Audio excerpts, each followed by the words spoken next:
All right, nothing like coming back from vacation to a GPU lunch. Anyway, okay, so it's 5060 Ti time to talk about the 5060 Ti, which probably is gonna cost $86,000 by the time this video goes live. If the last week is any indicator of just how fucked up everything is today. Is that the logo? Yes.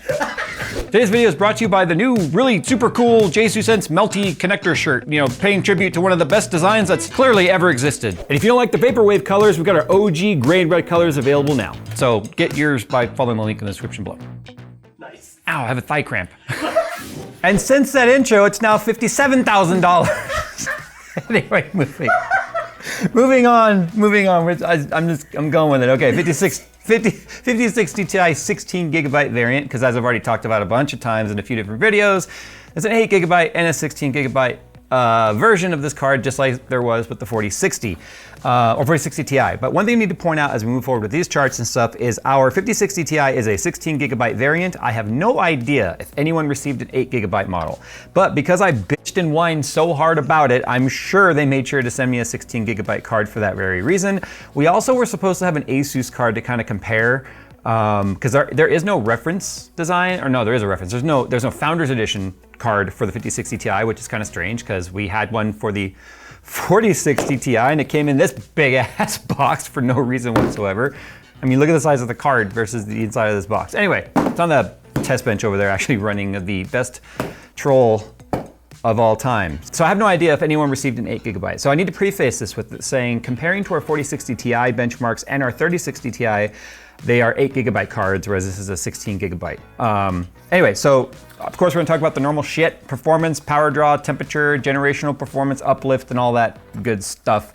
So key specifications: 5060 Ti is a GB206 core with 4,608 CUDA cores running at 2,572 megahertz boost clock. 4060 Ti is on 8106, 4352 CUDA cores at 2535. That's important to note specifically because we know that the process for 50 series and 40 series is essentially the same. So any clock speed and CUDA core change is actually going to be beneficial, like almost directly relatable generation to generation, where typically you have a whole different family of core to compare. Like the 3060 Ti running on Ampere or GA104, even though it has the most CUDA cores of the three at 4,864, it only runs at 1,665 megahertz. Remember, that was a Samsung node. Like Samsung designed or fabbed that, where they're back on TSMC for 40 series and 50 series. Now, another thing to point out is because this is a partner card, this is the PNY OC overclocked, which that's the same thing. OC is, anyway, I digress. Apparently I go on vacation for a week and the world really does go crazy while I'm gone. Oh, and also the 3060 Ti is also a gigabyte gaming OC card, whereas the 4060 Ti that we've compared it is an FE card. Now the FE card is technically, for all intents and purposes, also a partner card. It's just NVIDIA is making their own partner card.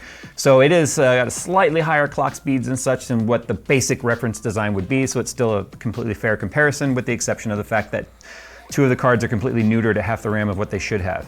The RT cores in the 5060 Ti, there's 36 of the 4th gen RT cores. 4060 Ti has 34 of the 3rd gen.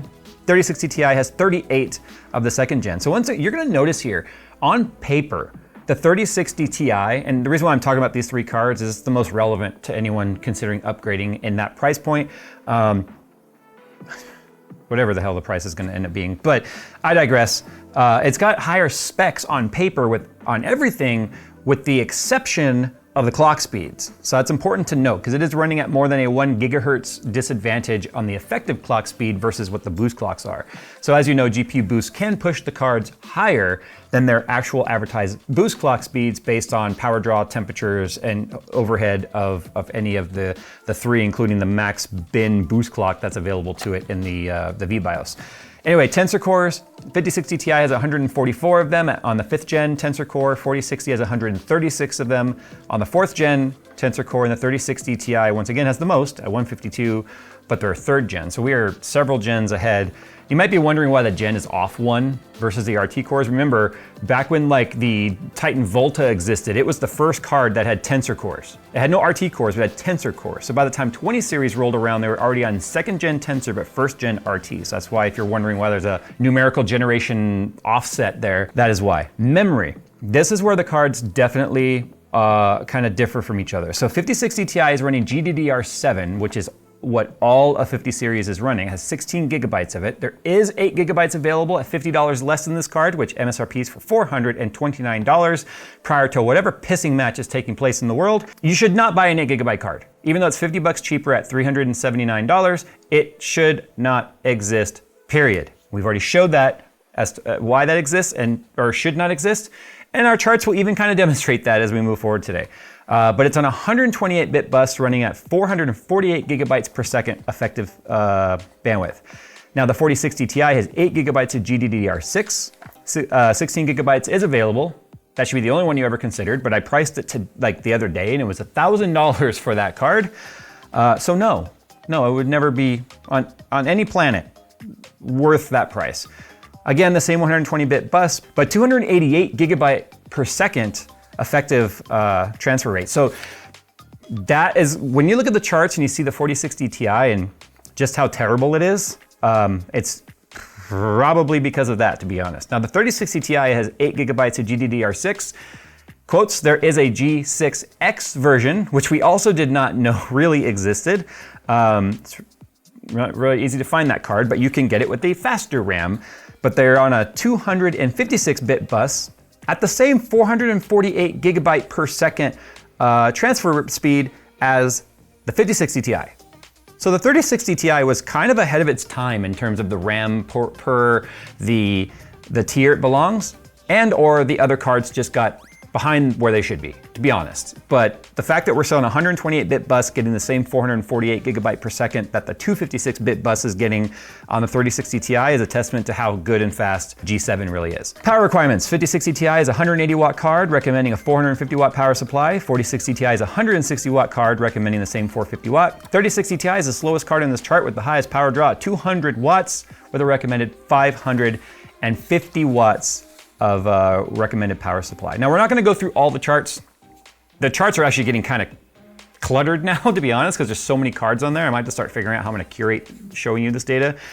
We're just going to run through them, play some heavy metal music or some shit for you guys to listen to and bang your heads on the table like the rest of us. And we're going to highlight the 5060 Ti and you can just kind of notice where it lands on the various tests and resolutions.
Okay, so just a couple of mentions here. One, the 5060 Ti had a lot of quirks in this test. As you guys know, NVIDIA is struggling with drivers right now. For whatever reason, the NVIDIA driver team is just dropping the ball at every chance that it's getting. Now you might notice that our 1% lows or 99th percentile on the 5070 came back up to normal because we retested that card as we sort of like predicted.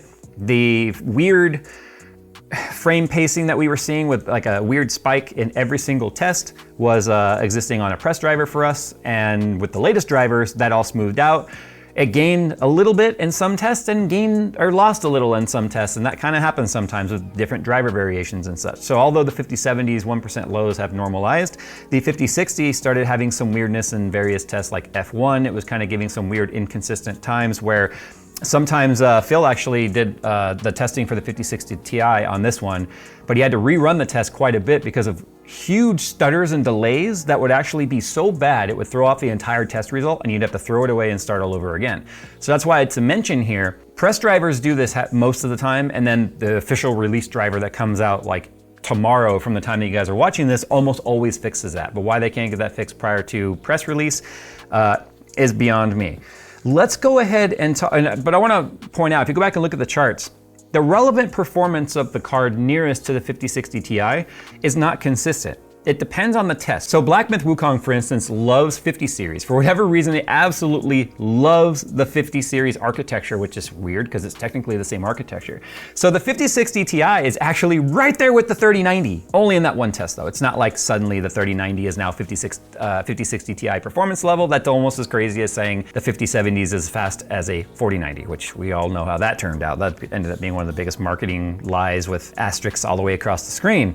But then, you look at certain other titles like Borderlands or F1 or whatever, and then it goes down in the lower third of the chart where it belongs because it is more of an entry-level card. And as of right now, it is the lowest end card NVIDIA offers in the modern product stack, at least until the 5060 comes out next month in May. Okay, so power draw test, this is done on Steel Nomad. We tried Steel Nomad this time around because it's actually a very good realistic rasterization test. It's the most demanding 3D Mark test that's ever existed. That's a non-RT test.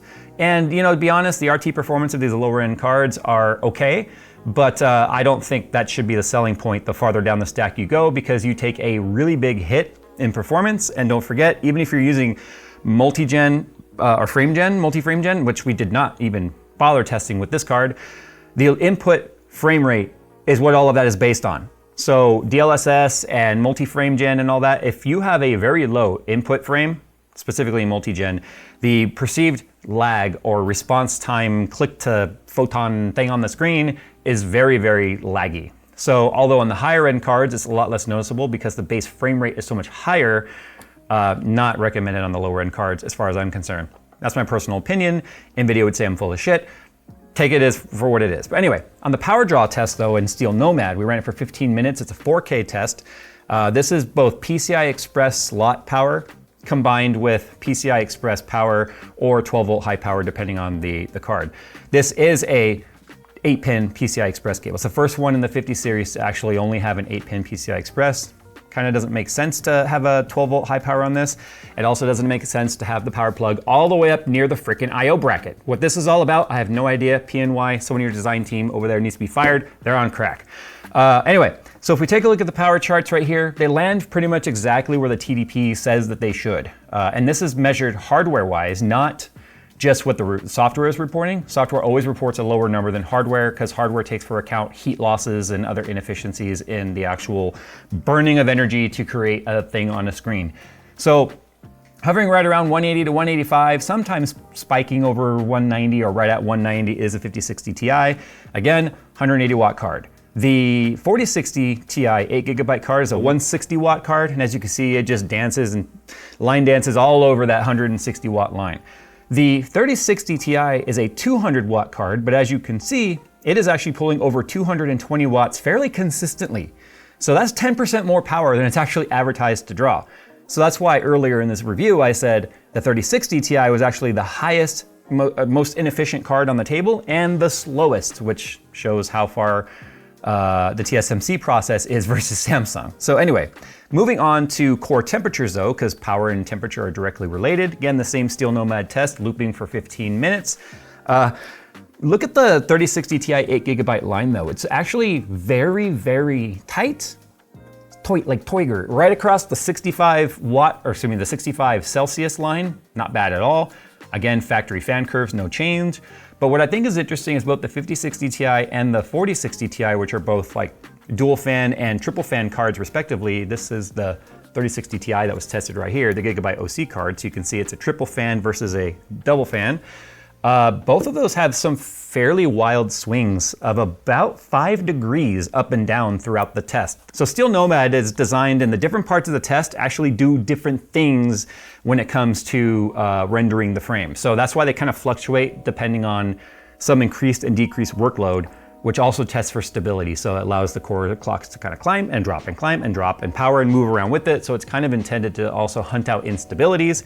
So that's why the yellow line looks so good, because the 3060 Ti was hit so hard, it kind of pegged the power limit, which pegged the temperature and really couldn't do anything beyond that. The other cards look like scribbles which is kind of interesting. Now, I also did do a VRAM temperature test on the 5060 Ti. 4060 Ti and 3060 Ti are absent from this chart because for whatever reason, Hardware Info 64, which is what I was using to actually monitor the memory junction temperature, the sensor doesn't show up for those two cards there. But it does for the 5060 Ti, which is ironic because there's no hotspot temp on 50 series, but the other cards do have hotspot temp. But they're such low power cards anyway. I mean, that's why they're hovering around that 65 watt or 65 C, whereas the 5060 is, hitting about 72 C, and then the 4060 is sitting there right around 65 C. So that's why there's such a big temperature swing with them. But as you can see, the memory capped out at about 72 degrees Celsius, a little warmer than I actually expected for this little guy. But then again, it is GDDR7, and there is 16 gigabytes of it on there, and it is such a tiny PCB, and so much of the cooler is actually overhanging over here and not directly like a huge chunk of it above the memory. I'm not surprised it actually got a little warmer than I would have expected. Another thing to point out too is it's actually the quietest card on the bench. In fact, whether the fans are turning or not, you pretty much can't hear it. It's pretty damn quiet, to be honest. When I was doing my temperature draw tests on it, I didn't hear any ramp. I mean, it did. It's just it's so quiet and turning so slow that it's completely inaudible, which is one of the reasons why the memory temperatures are a little bit on the elevated side. Nothing concerning, but definitely elevated. I would expected them to be more in the 50s or 60s rather than the mid 70s, given the fact that it's not a very high-end card. But it was a hard test to run, so that can actually stress the memory quite a bit. I did check memory util and the memory controller status and such on this card, and it was full tilt for the memory. It's not like the memory was sitting there doing nothing because it wasn't like an actual playable game. It was just a synthetic test, but it did load up the RAM. Let's go and talk about core frequencies here. So remember when I talked about the 3060 Ti being that slowest card on the chart, but also the highest power consumption? I mean, remember it was, what was the actual clock? Yeah, 1665 megahertz. So it actually boosted to almost 1900 megahertz. So we got an additional 300 above, well, 250 above where it's supposed to go, but if you compare it to its younger brothers, it can't compete. I mean, the 4060 Ti is hovering right around that 2700 megahertz, and the 5060 Ti is just under 2900, staying above 2800 the entire test. So that's what I said earlier about the fact that although there are 512 less CUDA cores in the 5060 Ti, it has a significant clock speed increase, which definitely has made up for it. It would have been awesome if they had the same CUDA core count with that higher clock speed, but that would have probably encroached on the 5070 or the 50 Ti Super that they're probably designing and making. But clock speeds are only half of the story. What happens if we start talking about frame times? So for instance, we look at Cyberpunk 2077 here in 1440p. I normally would cut the chart to where all the frames are and making it to the end of the chart, but I thought this was a neat representation of the fact that you can see that the 5060 Ti is drawing more frames in the same amount of time than the other two cards. So you can see as the cards get slower, there's less of those frames being drawn on this chart because less frames were actually rendered in the same amount of time. That's what lower FPS or frames per second means. But look at how actual tight and consistent the 5060 Ti is, specifically in Cyberpunk. Not bad at all. What's interesting about the 4060 Ti is not only do we have the most spikes in high frame times, we also have the most spikes in low frame times. Spikes in low are the same as spikes in high when you compare it to the frames next to it. So if you have high and low spikes, you're only putting a bigger gap between what it took to draw the frames on either side of it. So those are perceived as stutters or hiccups or jitter, and inconsistent frame times are way worse than higher average frame times. I personally would always take a more consistent, slightly higher frame time than a more fluctuating with more spikes and dips in frame times because those, like I said, are perceived as inconsistencies. And you can see the 3060 Ti also had a few of those big spikes and on average was higher than that, or higher than the other cards. And that's just FPS turned into a how long did it take to draw the frame, and that's what it looks like. But a title that actually runs pretty consistent is Avatar Frontiers of Pandora. Again, 1440p high preset, no frame gen, no upscaling. You can see right now that all three cards actually perform very similar with the amount of like spikes that there are, except for the 3060 Ti right in the middle of the test, as you can see, had a couple real close together, really high spikes up to nearly 40 milliseconds. That would be perceived as a good hiccup in the game. But as you can see, 5060 Ti keeps it pretty tight, down fairly low. So you can see at the start of the test, it starts at about 16 milliseconds and then progressively comes down to about 15 and kind of hovers there. And then the other two cards actually follow that same curve. They're just about 18 milliseconds and about 22 milliseconds respectively. So they just look like the same crayon. Like you took 3 crayons and just drew across a page, that's what it looks like. Let's talk about relative performance now, because this is gonna be interesting to anyone potentially running a 3060 Ti or a 4060 Ti and consider upgrades. You know, I'm gonna be honest right now. I'm gonna be honest. And this is why I revamped my testing suite actually goes back to almost 2 years ago, when I had a surgery, and so I couldn't do the 4060 Ti review, and Phil did it for me.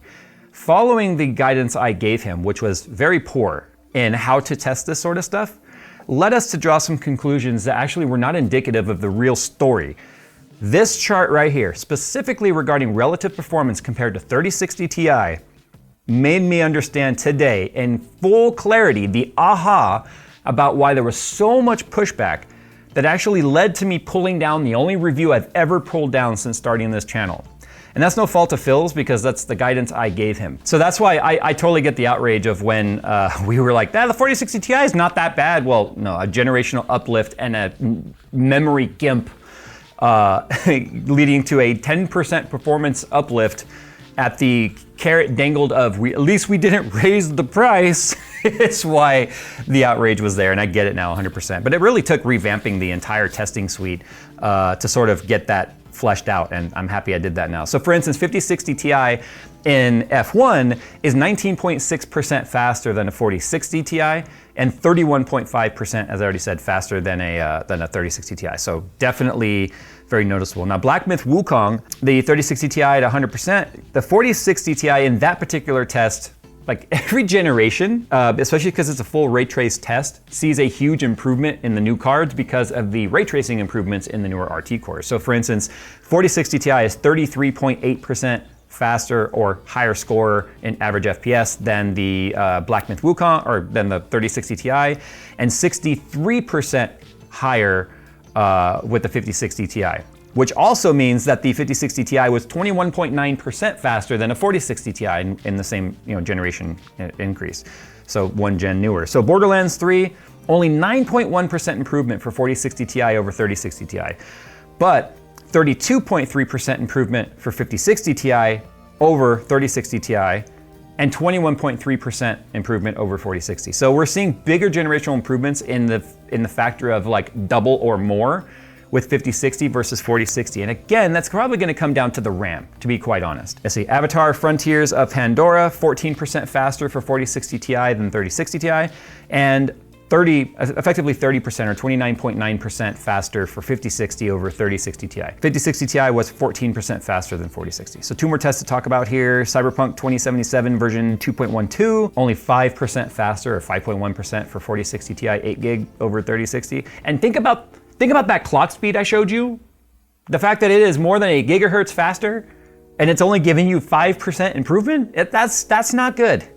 So yeah, now I'm happy I took down that review, because I've got full eye-open like enlightenment right now as to why the pushback and the outrage of that video.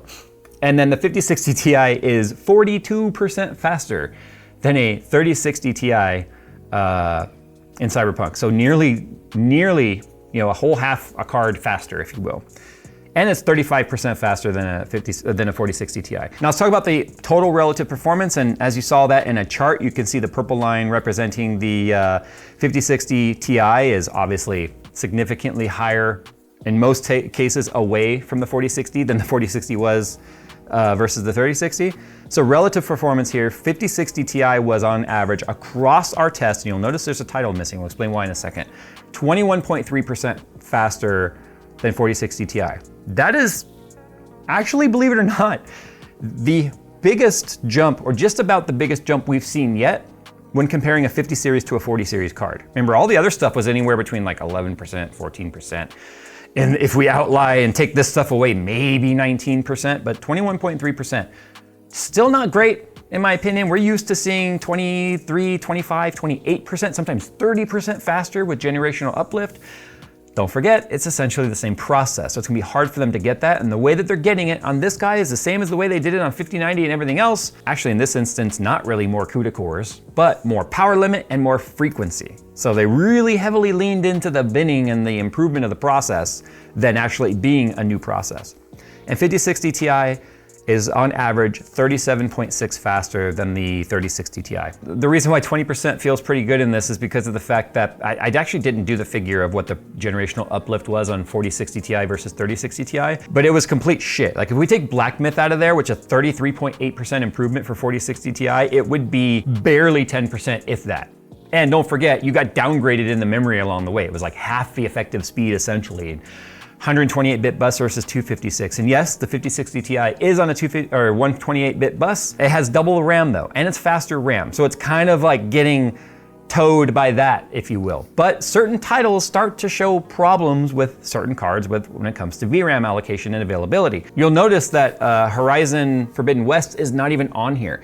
That's because of the fact that we actually noticed some weird nuances here where 3060 Ti on our charts was actually beating 4060 Ti, which was really, really odd. See, these are cards that we've tested, and since our last review, they weren't on the charts, and they would have been today, although we had to like completely nix that title entirely and kind of start over because we noticed severe swings from run to run on the average 99th percentile and 95th percentile FPS numbers, to the point to where every single time we ran the test, the performance got lower for the card.